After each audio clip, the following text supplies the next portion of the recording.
რა იყო შრომის ბაზრის კვლევაში საქართველოს ბიზნეს ასოციაციის როლი? ამას გვეტყვის ლევან ლეფუაძე, რომელიც სტუდიაში მიერთდება. მოგესალმებით, ბატონო ლევან. ძალიან დიდი მადლობა თქვენი დროისთვის. გავიმეორებ პირველ შეკითხვას, რა იყო BAG-ის როლი, ესე ვთქვათ, შრომის ბაზრის ანალიზის კვლევაში? შესავალში კარგად ახსენებდა, ჩვენ პარალელურად 2019 წლიდან გვაქვს ჩვენი კვლევა.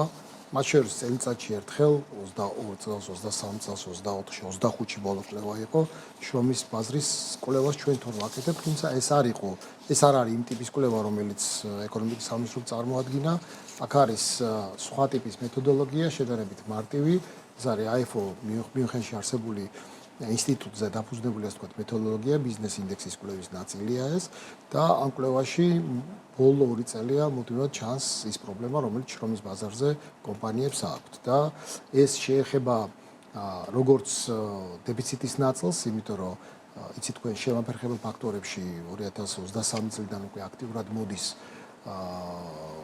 საინვესტიციო აქტივობა კომპანიების სული რომ ან გაფართოვდნენ, ან გადაიარაღდნენ, ან ტექნოლოგიურად სხვა ტიპის საქმიანობაზე გადავიდნენ, მაგრამ შესაბამისი კადრების ნაკლებობას უჩივენ, მიუხედავად იმისა, რომ მუშაობა ჩვენთან საკმაოდ მაღალია და ეს ეხებოდა როგორც კვალიფიციურ კადრებს, ასევე ჩვეულებრივად დასაქმებულობას. მაგრამ მერე უკვე რომ ჩავდივართ ხოლმე სიღრმეებში, იქ ჩვენ ვხედავთ სექტორულ პრობლემებს. ეხლა ჩვენ ინდივიდუალურად ეს მეთოდოლოგია არ მოიცავს, რომ ყველა სექტორი იმ კლასიფიკატორებით, რომელიც გამოყენებულია ეკონომიკის სამინისტროს კვლევაში, ამ მხრივ ქონეს უმა, ჩვენ პირდაპირ დადარებად. ხო, ჩვენ 4 დიდ კალათაში, ეგრეთ წოდებულ ჭყალებში, ასე ვთქვათ, სექტორში ვყოფთ ამ მთელ ეკონომიკას, ეს არის მშენებლობა, ვაჭრობა, სერვისები და წარმოება, ადგილობრივი წარმოება და აქ ჩვენ ვხედავდით უკვე ბოლო პერიოდში განსაკუთრებით წამოვიდა მშენებლობის პრობლემები და სხვათა შორის ამ კვლევაშიც ეს ჩანს ეკონომიკის სამინისტროს კვლევაში და თუ ნახავდით თქვენ დეკემბრის კვლევაში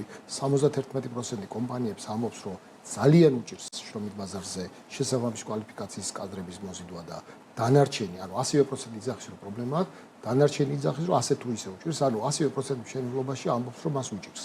ხა სხვა სექტორებში დაახლოებით 10%-ის ფარგლებში ამბობს რომ არ უჭირს, მაგრამ 90% საშუალოდ ჩდება რომ მათ უჭირთ როგორც კვალიფიციური კადრები, ასევე ზოგადად სამუშაო ძალა. ანუ საბოლოო ჯამში ამ კვლევებს დაიყრდნო, ესე ვთქვათ, შრომის ბაზრის ანალიზი, ეს იყო ძირითადად თქვენი შეხვედრა, რაც გქონია, მათ შორის ფაროვის პირველ პირთან, წინა პრემიერთან, ამ პრემიერთან და ამ შემდეგ ჩვენ ყოველთვის ამას უსვამდით ხაზს. ეხლა мотиваცია არის თუ არა ეს ჩვენი კვლევა და ჩვენი შეფასებები გამოყენებული ამ რეფორმისთვის, ალბათ ეს იმას უნდა ვკითხო, ვინც მერე უკვე ეს რეფორმა დაიწყო, ხო?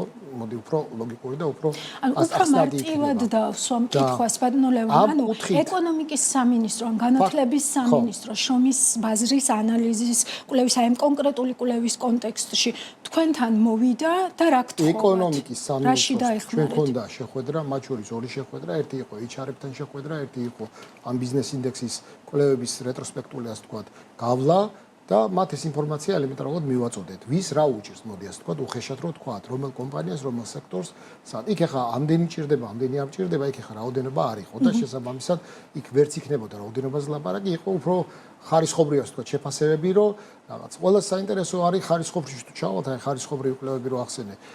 ძალიან სერიოზული პრობლემა ამ ყველგან საუბრის დროს იყო, რომ უნარები, იმიტომ რომ არავის აღარ აქვს მოლოდინი იყო, იმიტომ რომ ადრე სტერეოტიპი იყო ესეთი, რომ უმაღლეს სასწავლებელს ამთავრებდა მზა სპეციალისტი გამოდის და მეორე დღესვე დაასაქმებდა. აი ეს სტერეოტიპი უკვე აღარ აქვს კომპანიებს, იმიტომ რომ თავარი ყველა ხდება, რომ უმაღლეს განათლების თავარი ამოცანაა, რომ ის უნარები მისცეს, რაც შენ აღნიშნე, რომ მე უკვე აუნარების შესაბამისად ადამიანს კონდეს თუნდაც 2-ჯერ 3-ჯერ გამოდა ეს ტრანსფორმაცია და უნარების სააგენტო უფრო პროფესიული განათლების სფეროს გულისხმობს და მე უფრო და მეორე კითხვა რაც იყო რომელი ტიპის კვალიფიკაციებზე გიჭირთ განსაკუთრებული პრობლემა იყო ეგრეთ წოდებული მაღალი კვალიფიკაციებზე, იქ სადაც უმაღლესი განათლება არის მოთხოვნა, იმიტომ რომ სპეციფიური ცოდნა ჩვენ მოდი პირდაპირ თქვათ, რომ ბოლო 30 წელია ეს დიდად არ ჩანს.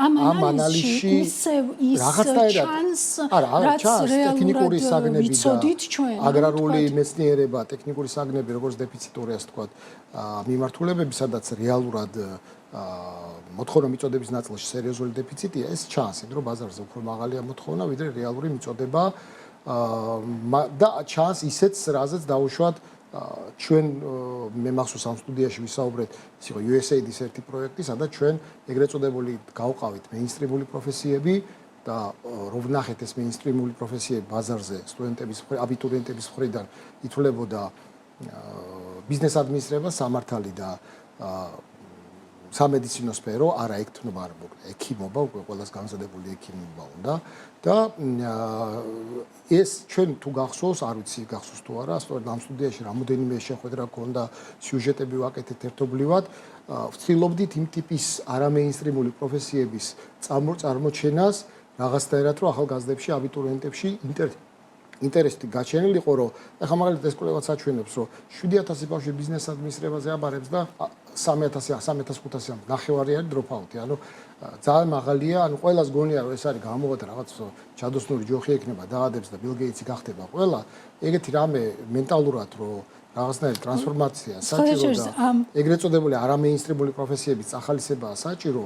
ეს მე მგონი ყველა თαυτებით ამ ანალიზში ცოტა ის იყო, რა ქვია, გიმილის მომგვრელი იყო ეკონომისტების და ბიზნესის ადმინისტრირების გამიჯვნა, რომ თითქოს ეკონომისტები ნაკლებად გვჭირდება და აი ბიზნესის ადმინისტრირების ნაწილში ხალხი უფრო მეტად გვჭირდება. გეგონება ესენი ერთმანეთთან დაკავშირებული. ეკონომისტები იდეაში კაი ეკონომისტები, კარგი ეკონომისტები ნამდვილად გვჭირდება, სამწუხაროდ ის დეფიციტი ბაზარზე არის, იმიტომ რომ ჩვენც რამოდენიმეჯერ გქონია სურვილი და რეალური კარგი ეკონომისტების პრობლემა ბაზარზე ნამდვილად არის დაგეთანხმებით. მაგრამ აი გუშინდელ შეხვედრაზეც მე იმას ვავობდი, გასაგებია ეს რეფორმა ჩვენ დავაანონსეთ, რაოდენობები თქვით, მაგრამ პრობლემა ცოტა სხვა შეიძლება აღმოჩნდეს და ის პრობლემა არ აღმოიფხვრას, იმიტომ რომ რეალურად წარჩინებული ბავშვები, რომლებიც სკოლას ამთავრებენ, მოდი ახლა წარჩინებულ რაღაც გამორჩეულ რაღაცა კლასტერად ჩამოაყალიბეთ, ვეკუა კომაროვი და კიდე რამდენიმე მათემატიკური სკოლა, რაღაცა უნარები აქვს, რომელსაც შეუძლიათ საინჟინრო მიმართულებით ძალიან აქტიურად ისწავლონ, იმიტომ რომ საინჟინროზე სწავლა არის ურთულესი, შეიძლება უფრო რთული ვიდრე ფიზიკურზე და მათემატიკურზე, თუ შენ მართლა თავს მიუძღვინე და სწავლობ. შესაბამისად, რა გავაკეთოთ იმისაც, რომ ეს ბავშვები არ მიდიოდნენ ყველანი ბიზნეს ადმინისტრებაზე და რაღაცა ნაწილი წარჩინებული სტუდენტების მოდიოდნენ ამ ფაკულტეტზე. ეს გამოწვევა არის და ამაზე შენ ახლა სწორი აღნიშნე, რომ რეალურად ეს არის კვლევა, ეს არ არის გადაწყვეტის, ასე ვთქვათ, გზების შეთავაზება. ეს არის კვლევა, რომელიც სიმპტომს აჩვენებს, რომ პრობლემა გვაქვს. თელ კონცეფციას ეძება საფუძვლად. კონცეფცია ეს არ არის. არა, კონცეფცია არ არის. ეს არის კონცეფციას ეს დავუდეთ პირდაპირ. ხო, ეს სიმპტომია. კი, არა, ეს სიმპტომია და შემდგომ უკვე ამაზე რას დააშენებ, ახლა იმით გადაწყვეტონ და დაშენების დროს ჩვენ მარტივ რამეს ვეუბნებით, რომ რა გავაკეთოთ, რომ ეს წარჩინებული ბავშვები ასევე აქაც მოდიოდნენ ამ სპეციალობებზე და მე ამ სპეციალობებზე ჩაბარება იყოს დაუშვათ 100 ბავშვი და 0 არ გამოდიოდეს, ან დროპაუთი მაღალი არ იყოს და შედეგი 0 არ დგებოდეს. კი ბატონო, ბოლოსკენ მაინც დავაზუსტებ, ანუ რეალურად რაიმე ტიპის თვისებრივი კვლევა კონკრეტულად თქვათ BEG-ის ხოლგის ქვეშ არსებულ ბიზნესებთან ჩატარდა თუ თქვათ შედის აი საქსტატის იმ 12500 თუ 19500 საწარმოში, რაც გამოვკითხეთო საქსტატიც. თუ ჩვენ ვიტყვით, რომ შეხვედრები არის თვისებრივი კვლევის ნაწილი, მაშინ ამ ლოგიკით შეხვედრა იყო. მაგრამ კლასიკურად რამდენად არის ახლა თვისებრივი კვლევა შეხვედრა, ახლა ეს სხვა საკითხია, უფრო არ არის. სხვა ექსპერტებმა უნდა შეაფასონ, მაგრამ ფაქტია, რომ ამ ტიპის დიალოგი და საუბარი კომპანიების დირექტორების და HR-ების დონეზე ეკონომიკის სამინისტროს ჩვენთან გქონდა ნამდვილად. ამას შემიძლია დავადასტურე, ახლა ფაქტია და იმას ვარ უარყოფ, მათ შორის გაშუქდა ეს მედიაში მაშინდელი შეხვედრა. მათ შორის ერთი იყო თუ არ ვცდები 9 დეკემბერს, მე ფიზიკურად საქართველოში არ ვიყავი და ვერ დავესწარი, ასე რომ კონტენტსაც ვერ გეტყვი. ანუ რეალურად ამ შეხვედრების კომპილაცია არის, ესე ვთქვათ, მოცემული. ეს რაც ჩვენ ნახეთ, ეს სუფთა რაოდენობრივი კვლევა. ჩართული იყო. მოდი ასე ვთქვათ, ეს სუფთა რაოდენობრივი კვლევა.